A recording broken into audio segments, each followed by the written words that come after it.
Hello and welcome today to Strahle Legacy Planning. I am with Shelli Strahle right here in Capitola in Santa Cruz County, and I'm really excited to dive in and learn a little bit more about her business as we will share with you. So Shelli, how did you get into legacy planning? What is legacy planning? Tell us a little bit about your background and what led you here. Sure. So I am a local attorney. My office is located in Capitola. I'm a local mom. Gave birth right before the bar exam. My son was 3 months old when I took the bar exam. Thought it was going to be a practice round and somehow passed. Became an attorney and was working over the hill for another firm, and that was really hard doing that commute with a baby. So I decided 10 years ago, actually in January, it will be 10 years to open my own law office. Wow. And so I've had Strahle Legacy Planning. And so I do wills, trust administration, and probate. Have been doing that. And I've been in this office space for 2 years where we'll be having the social. Can you tell us a little bit more or walk us through the different services that you offer your clients? I know you said like probate. Can you just talk a little bit about like what the differences of them are, why somebody would need one versus another? Sure. So sometimes people come to me for a will. A will is good if you do not own real property or if you have under $184,600. And that's the current amount because it goes up for inflation. So it's actually $150,000 or less in real property. So even if you just have something really small, which around here that is not under $150,000, and they do fair market value at death, so definitely not. No. If you have amounts under that, or if you have liquid assets and you can put beneficiaries on all of those accounts. So if you have life insurance and you list a beneficiary, retirement plan, that sort of thing, it's fine to have a will. Or if you just can't afford a trust and you want to be able to say who gets your property, then have a will. Or if you're in the middle of a divorce and you can't fund your trust yet because the court hasn't ordered the assets, then you should have a will. Okay. Otherwise, I do a living trust. And so that is to avoid the probate process because probate is expensive, it's long, tedious. The property might be reassessed during the time that it's stuck there before you sell it. So if the person was on Medi-Cal before they died, the state comes back for reimbursement. So a living trust solves all of those problems. And so most of what I do is living trust drafting, and then it's a whole package that comes with the living trust. And then if someone dies and they had a trust, I help with trust administration. I do a lot of Hagstad petitions, so that's if someone died and they didn't get all of their assets into the trust, and so we need to do that by a one-day court order. And then I help with probate, which is if someone dies and they had nothing in place or they had a will, then they do go through probate, and usually they need help with that. And then I also do pet trusts, which are valid in California. And people laugh. That's usually the reaction. I read that. But I read that. It's a way to provide an incentive to kill your dog? To not kill your dog. Oh. And to not send the animal to the shelter because you list someone else other than the person who has the money. It goes to someone else or a charity if the animal dies. So it's a way to say... Wait, okay, start, can you... Yeah. Please, like... Okay, start so from the top. you list someone who's in charge of the money, which may or may not be the person in charge of the animal. Okay. And then when the animal dies, you list a remainder beneficiary that might be a charity or some other person, or it lapses back to the main trust. And so it's a way for that person who's taking care of the animal to want that animal to be alive and to take care of it. Because they only get the money as long as the animal is living. The owner funds it before they die. Well, they say it's going to be funded. It doesn't get funded until they die. You don't have to do it for a specific animal. You can just say whatever animals I have at death, or for my dogs, or you might want to be specific. Can you get life insurance for an animal?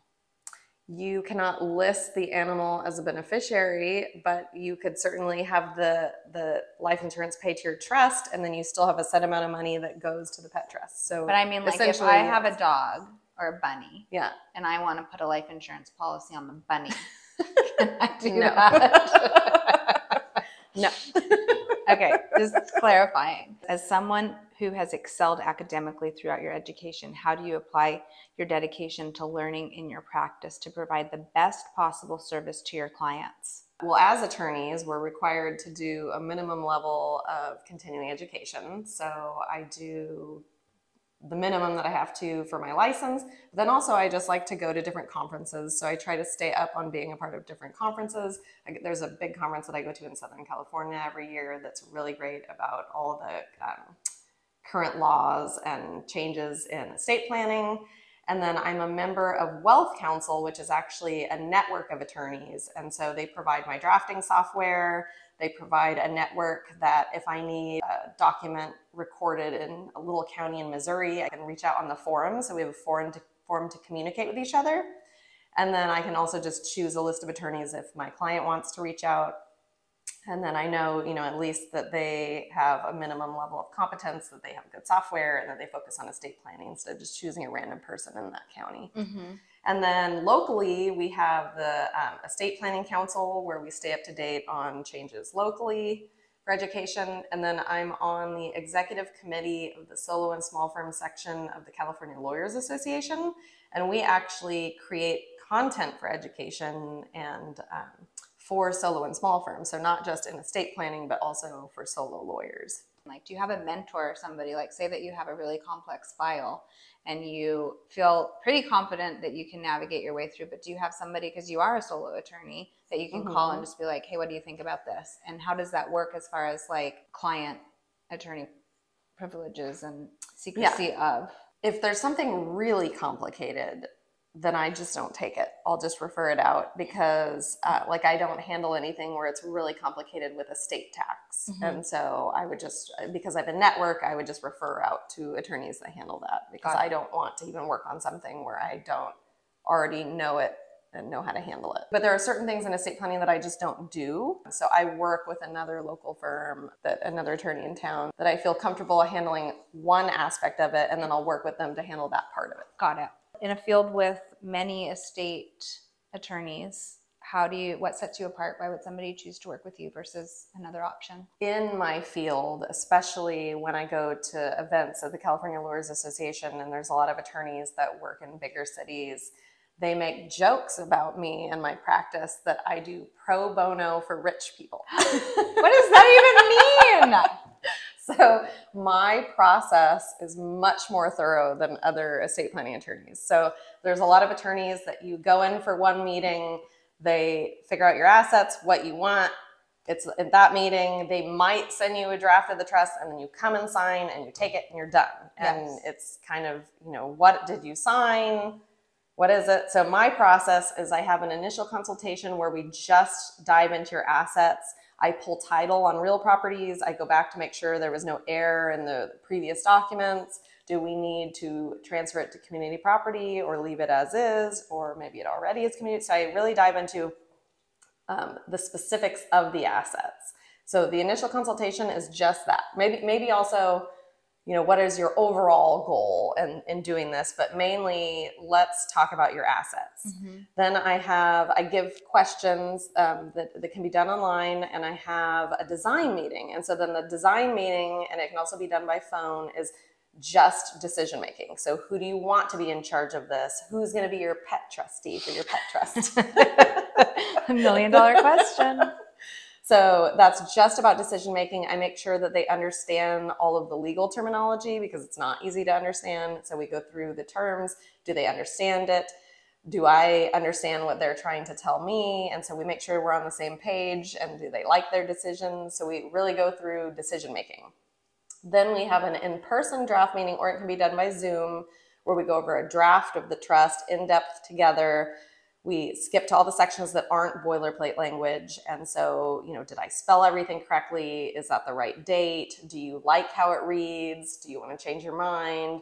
Occasionally I'll have a follow-up meeting if they want to make some changes after the draft meeting. So we really go in depth, and I make them a part of the process. And then we have a signing meeting. And I just feel like at the signing, it's a lot of documents. You almost feel like you're buying a house. It's a little overwhelming. Yeah.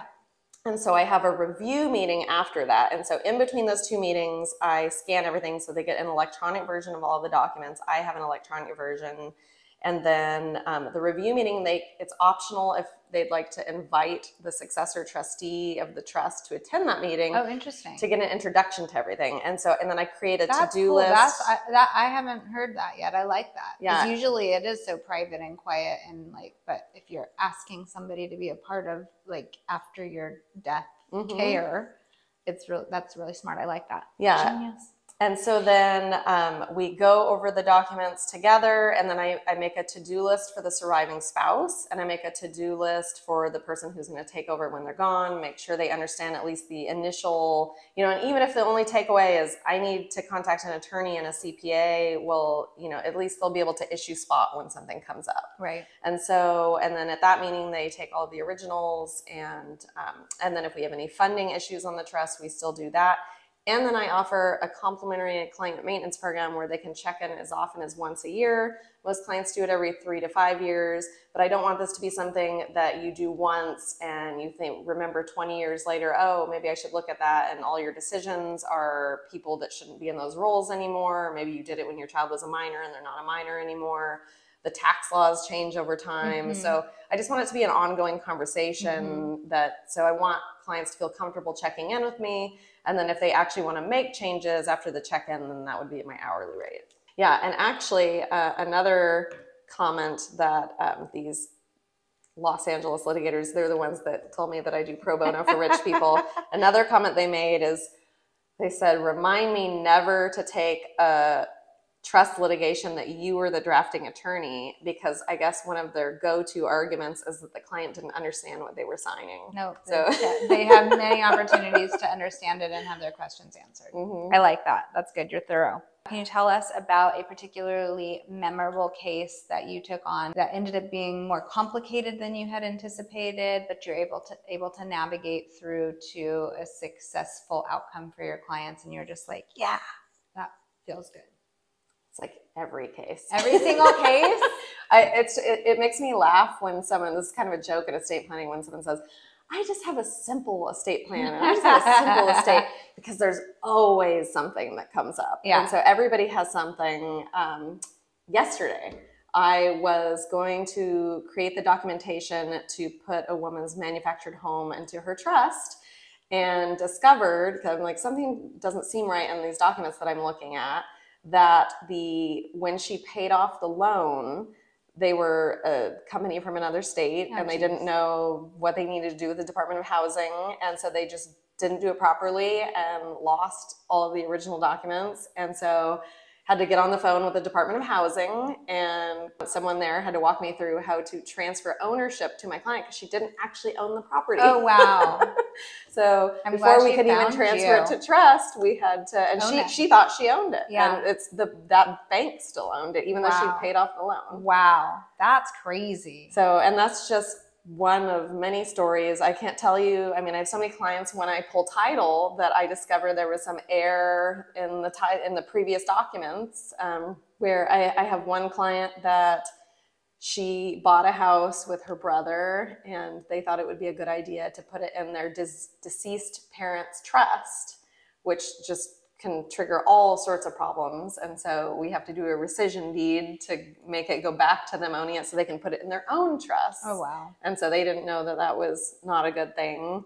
I've had where a husband transferred his property where he and his wife owned it, and then just the way it got worded, he transferred his half into trust, but her half didn't get transferred. And so she just owned it outright. Wow. And so we fixed that before getting it into trust. Or I've had where a wife thought she was on title because they put her on the loan, but they forgot to actually put her on the deed. So she had all of the risk with not owning the property. Wow. So fix that. So a lot of things come up all the time where, we think we're just doing a simple transfer to trust, but it ends up being more complicated, and then we fix it, and then we put it in the trust. Yeah. I mean, you have to be on it to realize the details that are missing. Right. And then that actually brings me to a really good point of why it's not a good idea to use online services or non-lawyers, because they don't even have the capability of looking up that information. Wow. And so when you go to someone that isn't a lawyer, or you're doing an online service, they're just helping you draft it yourself. So if you show up with, this is the last recorded deed on my property, no one's going to check that. And then the errors are just going to continue. And, you know, after you're all deceased and then a child is trying to sell the property finally, that's when title is going to say, no, this is, you have these errors. Wow. So I try to And so how do you correct that if the people who initiated the trust are deceased? So it depends. So I just did one where it turns out that only parcel 1 of 2 parcels got put into the trust. And so we had to do an affidavit going back to someone who died in the 80s, letting the assessor know that they had died, and then doing a court petition, getting it into the other person that had passed away into their trust so that the sale could happen. Wow. So you can fix it, but it's much more complicated. So it's better to fix these problems before someone dies. Yeah, that sounds like it. What's the craziest thing that you've ever experienced in your job? Or wildest? Weirdest? Like, took your breath away? People having an unrealistic expectation or entitlement that they are going to inherit when they are not. And so then you have to like show them. Well, unless someone, no, see, you think, oh, just show them. I'm a lawyer. There's confidentiality to my client. So if you are not an heir at law and you are not a beneficiary of the document, I can't speak to you and I can't show you the document. So how does that get handled? They are just throwing a tantrum in the hallway and you're like, sorry, hands are tied. Does that happen regularly? Not regularly, but it's happened. Wow. That's why I have a security system and cameras. That's smart. Yeah, but it happens. And it's so interesting that just money, money within families, it gets kind of wild. Has there ever been an instance that you had like multiple children and some of the children were not included and others were? Oh yeah, that happens a lot. Or documents created right before a parent passes away that are kind of iffy. Yeah, what about that? Like if they're like maybe not quite of sound mind to make those decisions and then all of a sudden there's like massive changes to a will or trust or something? It happens, and that's why there's a lot of litigation. So, people create these documents to try to avoid court, but if there are things, and people kind of misunderstand the no contest clause. So a lot of people think, oh, well, it says that if you sue, you get nothing. Well, that's only if you're just wasting everyone's time. But if you have a legitimate case that, let's say someone was unduly influenced to sign documents or didn't have mental capacity, you can unwind those documents, but it requires going to court and arguing about it. Wow. And it requires usually fighting with your family. Yeah, I've seen a lot of that. It's sad at the end when it's like turns into a battle over power and money. Well, and then I almost think what is a sadder scenario is the ones who have been wronged but don't want to create any type of strife in the family, and so they let the wrongdoer get away with it. I see that too. Get a will and trust. Make sure that you're of sound mind when you sign it. Yes, do it early. Don't wait until you're on your deathbed and the pool boy is bringing you to sign the documents. Oh my gosh. And all of a sudden he inherits everything. He's like, I've been serving this pool for years. I think I should get the estate. I like that idea. And that happens. I mean, it happens where someone will just say, my random neighbor gets this property. Really? Yeah. Often? I mean, it happens. Semi-regular basis? Yeah. Even I hear about it enough. Even if there's next of kin? Yeah, and then they have to decide whether they're going to start a lawsuit or not. But if you are of sound mind and you aren't being unduly influenced, you can leave your property to the pool boy. I mean, it's your money. Such great care. What valuable tips or advice would you share with our audience regarding their own estate planning needs and ensuring the protection of their assets and interests? So number one, don't assume because you are married that all of the assets are going to easily transfer to you as the spouse. I see this all the time where spouse has something in their name only with no beneficiary, and if it's over, right now the current amount is $184,600. If it's over that amount, that account is going to be frozen even though you were a spouse. And a lot of people don't understand business accounts, that if the business account it was in the name of the business and the business wasn't assigned to a trust, or you didn't have a trust, all of that is going to be frozen. So all of those should be named in the trust with the appropriate beneficiary as decided. Okay. Yeah, and if you have a business interest, then you would assign that interest to the trust, and then everything that's in the business would then be in the trust. And so I end up doing a lot of community property petitions to get those assets, to show that it should get a step up in basis, because community property gets a better tax value and when you're computing the gain. And then if it isn't community property, then you've got to figure that out. So, but yeah, if you have a trust, you can always get the asset assigned to the trust, and it's so much easier. So I'd say that's my number one advice, is don't assume it's just going to be fine because you're married.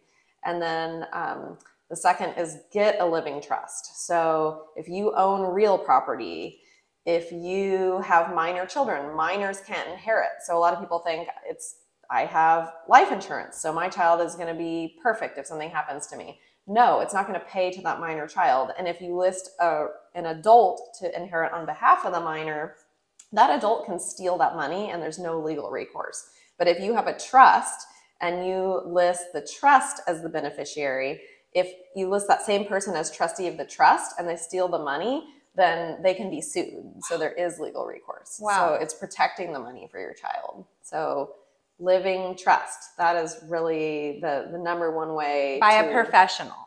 Yes, and by professional, because when you do the online services, they don't create a general assignment, which is really good for if you pass away and your assets are outside of trust.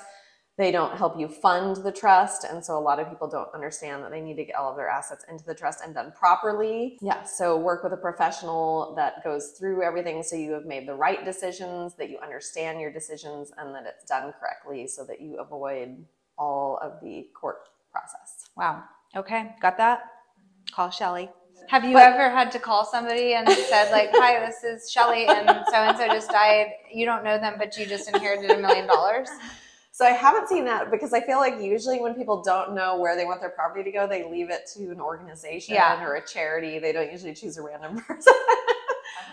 But that actually brings a really good point, is, you see on TV the reading of the will. Yes. And, oh, what am I going to inherit?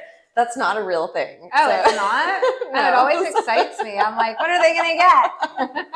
Yeah, so you actually send everything by certified mail to start the statute of limitations running. And so they get it by mail. Although one time I had an administration where, I sent everything by mail and they said, we still really want you to do a reading just because. And so did you do it? So I did it just because they wanted me to. But it's not legally required. But it's legally allowed as long as everybody who they all have to. Okay. Yeah. Cool. They were all okay with it. And they wanted me to. That's fun. I want to be invited to the next one. So the process is, first you are supposed to get a notice explaining who is the trustee and that you have a certain amount of time to dispute the terms of the trust.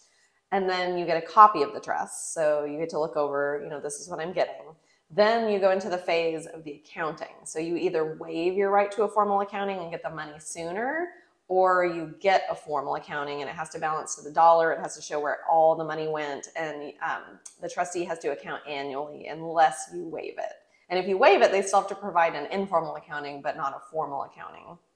And then if you receive the accounting, you have 3 years to dispute the accounting. If you waive it, then you can just get the proceeds or the property or whatever it is, how you're going to do it. Also, the trustee doesn't have to liquidate the assets. The trustee, like if there was an investment account, they could just distribute the shares instead of causing a taxable event and giving you money. So you could just take it as the shares. But you were saying, do you have to take it? So no. So some people don't want an inheritance. Maybe it's going to screw up. So I draft trusts where it can be set up in a trust where it doesn't affect a government benefit, but some people, the trusts weren't written that way. And so maybe they don't want to take it because it's going to affect their government benefits that are income-based. Or maybe they have a creditor who's going to come in and just take it. So you can say, it's called a qualified disclaimer. You can say, I don't want this inheritance, but you don't get to say where it goes. So it goes as though you had died before the person that was giving you the gift. So, and then that makes it a qualified disclaimer. Also, people that are in prison can't inherit. So it actually goes to the victim compensation fund. And Oh, wow. so I always advise people to actually ahead of time if you don't want that money just lost, to disinherit that person. So like if my daughter gets everything, then I'd just be like, if she's in jail, she gets nothing. It's probably a good idea anyway. I think so. Have you ever had a situation where you couldn't find the person that was due to receive an inheritance, and then what do you do in that case? Haven't, but yeah, there are definitely situations like that. So you're supposed to exhaust all resources. I mean, there are different websites like Heir Search and other things where you can search for heirs. So, I mean, you really have to look before you can say, oh, well, we didn't find them. Yeah. So you can't just say, oh, I don't know their address. Yeah, okay. So you have to like prove your efforts. You have to prove, yeah. Exactly. What's your favorite thing about your job?